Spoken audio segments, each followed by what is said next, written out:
Pernah nggak sih kamu merasa, kenapa ya ada orang yang sepertinya hidupnya jauh lebih mudah?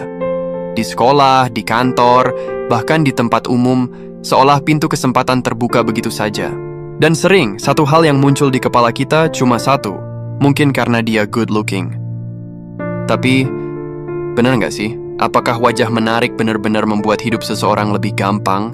Dan apa kata para filsuf soal fenomena seperti ini? Hari ini, kita bahas itu semua. Coba bayangkan ini.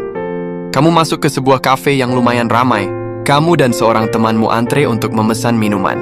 Lucunya, ketika barista melihat temanmu yang kebetulan punya senyum yang manis, si barista langsung ramah, senyum lebar, bahkan menawarkan topping gratis. Sementara ketika giliranmu, hanya ia ada yang bisa dibantu dengan suara standar. Atau di kantor, ketika ada rekan kerja yang wajahnya menarik, ia lebih sering diberi kesempatan presentasi atau menjadi representatif tim.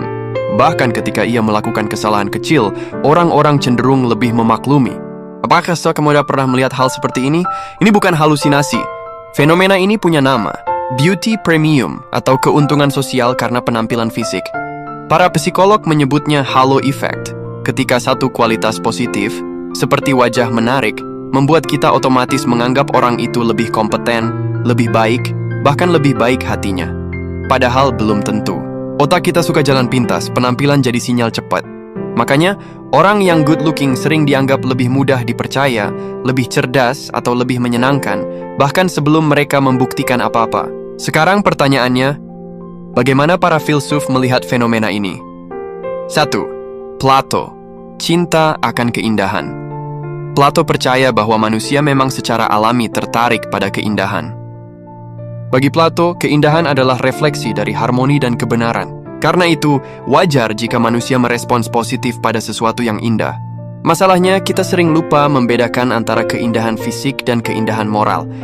2. Kant, keindahan itu subjektif dan tidak ada hubungannya dengan moralitas. Immanuel Kant mengatakan bahwa keindahan itu soal rasa, bukan soal benar atau salah.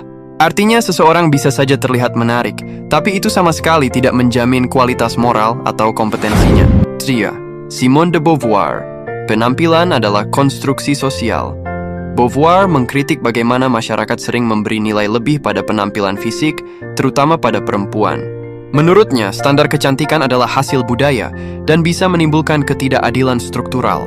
Pada Confucius, kebajikan lebih penting dari rupa.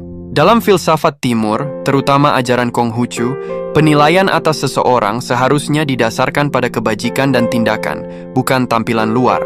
Jadi para filsuf